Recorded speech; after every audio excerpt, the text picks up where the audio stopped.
amis, on se retrouve pour ce deuxième podcast.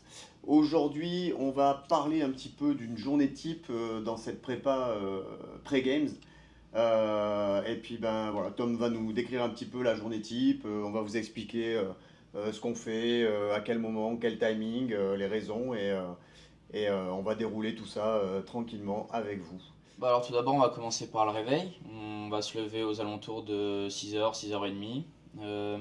Après on va partir, d'abord on va se préparer, laver et tout.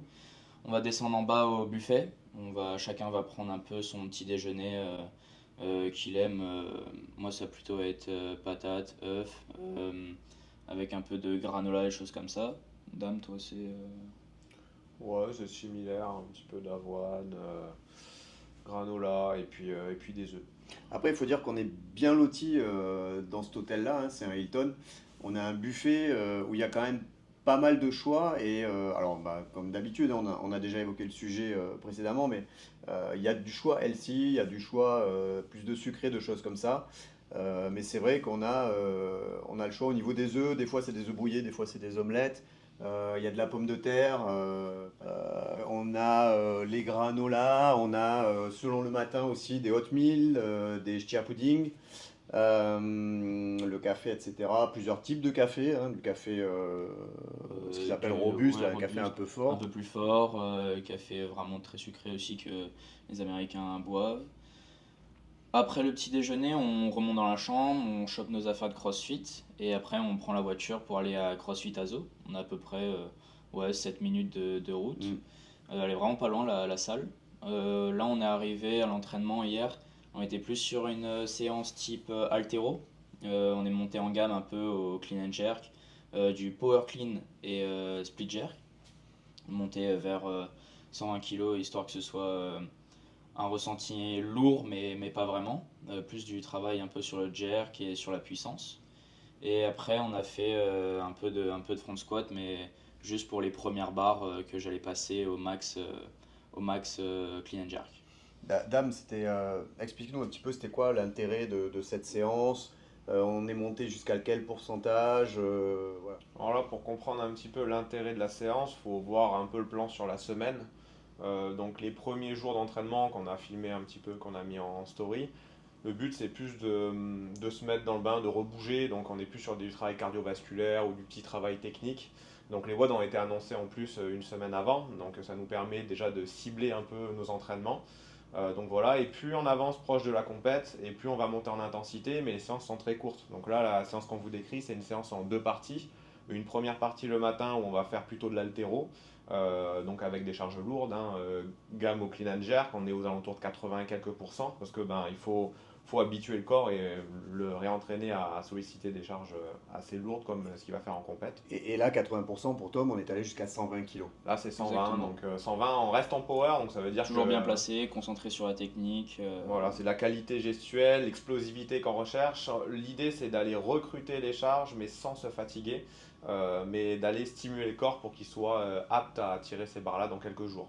Donc là, on l'a fait mercredi pour une compétition, parce que ça commence vendredi. Mais sur la phase de vendredi, on aura beaucoup de run, beaucoup de travail en extérieur, donc on ne sera pas sur ses capacités de force. Ça sera seulement que samedi qu'il va Mm. devoir faire donc l'event 3 qui est max snatch puis max clean and jerk, donc comme une compétition d'haltéro mais avec un essai en moins sur chaque.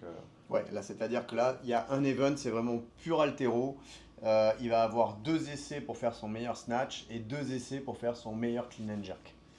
Donc l'intérêt de rester quand même dans cette gestuelle très très particulière. Voilà, Ouais. donc c'est quasiment la prépa qu'on pourrait lui donner en haltéro avec des dernières barres lourdes le mercredi, parce que le jeudi et le vendredi, ben, il faut faire du jus pour vraiment être pleine patate pour la compète du samedi. Voilà, après l'entraînement, on est parti faire des courses pour un peu le repas du soir et pour un peu les collations, on va dire.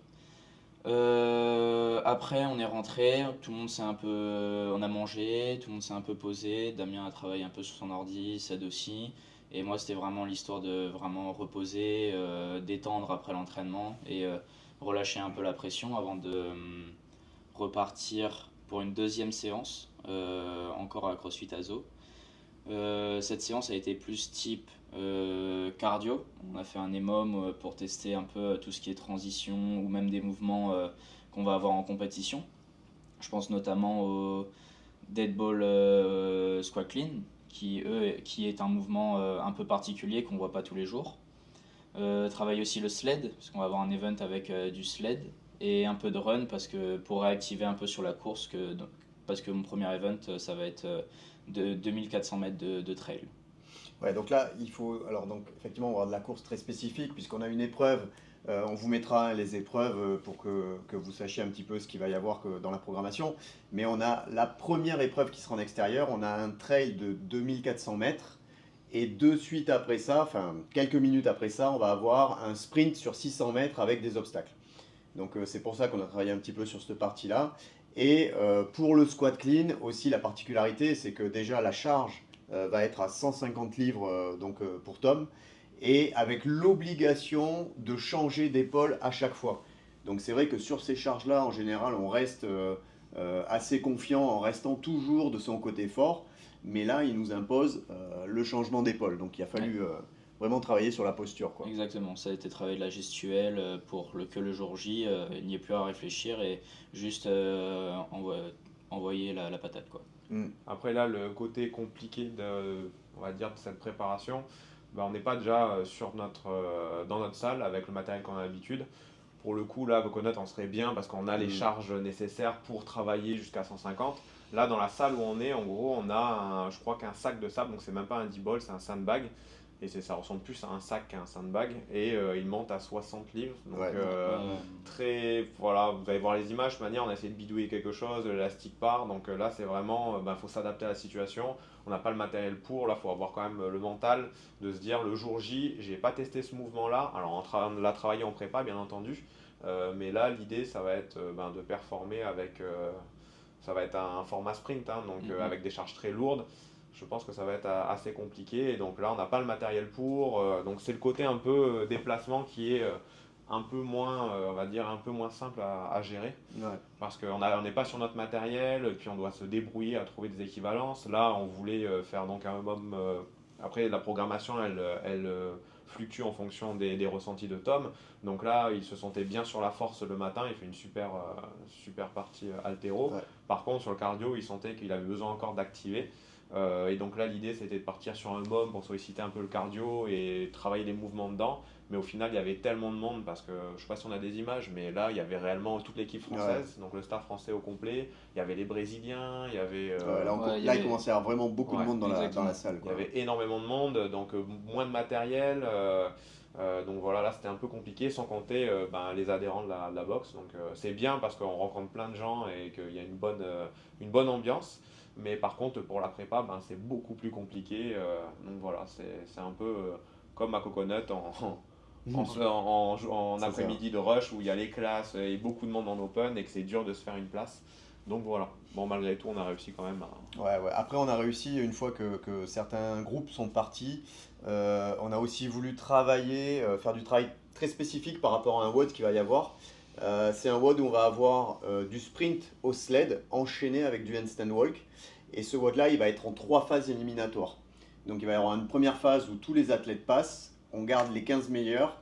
On a une deuxième portion, pareil, on garde les meilleurs et on a une dernière portion finale. Donc là, on attend, on n'a pas les charges, on n'a pas les distances, etc. On a juste ces infos-là. Donc nous, ce qu'on a fait, c'est que surtout, on a travaillé la vitesse de transition entre la fin du poussé de sled et La transition en handstand walk. le départ du handstand walk. Donc là, au niveau du travail, ça n'a pas été évident au départ. Ouais, c'était pas évident parce que j'avais ma main gauche qui se plaçait bien, mais ma main droite qui partait direct après la ligne parce que je voulais aller être rapide sur la transition. Du coup, le travail, ça a été vraiment de poser ma main gauche et que ma main droite vienne toucher rapidement le sol pour après repartir en sprint sur l'handstand walk. Ouais, voilà, donc du travail vraiment technique, très très spécifique. Ouais. Donc là, ça va être éliminatoire, donc on ne peut pas se rater. Hein. Ça veut dire que dès le premier sprint, il faut que tout soit optimum. Voilà. Faut envoyer la patate dès le début et être bien concentré pour pas faire d'erreur sur la transition au handstand walk. Yep. Voilà, ça a clôturé notre deuxième session d'entraînement d'après-midi vers, je pense, quelque chose comme 18h30, on avait ouais, terminé. 18h30. Ouais, 18h40, on est arrivé à l'hôtel. Et après, pareil, manger, détendre un peu. Moi, je sais que je discutais avec mes parents au téléphone, un peu avec mon frère aussi, histoire de garder un peu le contact et de leur raconter un peu ce qui se passe aux États-Unis. Et après, sinon, ouais, c'était ça, manger et après coucher. Ouais. On est parti Ouais, on dormir. essaye de se coucher pas trop tard parce que c'est vrai que ça fait maintenant, on est quoi là, on est Jeudi. jeudi, 4, 5, 6, ça fait 6 jours qu'on Ouais, est là. 5-6 jours. Ouais. Et on a encore du mal à se caler sur le rythme. On subit encore un peu le décalage. Ouais. C'est vrai que ce qui est compliqué, c'est qu'au-delà du décalage horaire, il y a 15 heures de décalage avec Nouméa. C'est également physiologiquement ce qui est compliqué, c'est que nous on se lève à 6h30, il fait encore nuit, Ouais. contrairement à Nouméa. Et à l'inverse, le soir, 20h30, le soleil se couche. ouais, 20h30, il fait encore jour. Donc c'est vrai que on n'a pas tendance à vouloir aller dormir, etc. Et c'est compliqué parce qu'au final, on pousse et on se couche pas à l'heure où on devrait. Et bon, on essaye de se caler, on essaye de rattraper ça avec des Ouais. petites siestes. Ouais, des petites siestes pendant l'après-midi. Ça va, cette nuit, moi j'ai réussi à dormir 10 heures. J'étais bien fatigué, je pense, des deux sessions, donc Ouais. j'ai réussi à bien dormir et à bien récupérer. Ça, et après, voilà, la journée a été finie. Ouais, c'est vraiment, Ça, journée voilà, ça type. caractérise un petit peu nos journées types depuis qu'on est là. Donc c'était la fin de prépa. Là, au moment où on vous fait ce petit podcast, on est jeudi, donc les games ça démarre demain. Et ce soir, c'est le check-in des athlètes avec, on récupère les dotations, on va visiter le site numéro 2, donc qui est le Wings Arena, voir un petit peu les zones d'échauffement, un petit peu comment ça va être organisé. Et ça va être l'occasion de vous faire un troisième petit podcast. sur comment on a ressenti et vu la grande arène dans laquelle on va s'affronter avec les autres athlètes. Donc, on va pouvoir vous donner nos impressions et comment on a ressenti la chose. On vous dit à la prochaine. Tata tout le monde! Ah, moi je vais te dire un truc. Tu fais pas le youtubeur? Likez, commentez et partagez cette vidéo.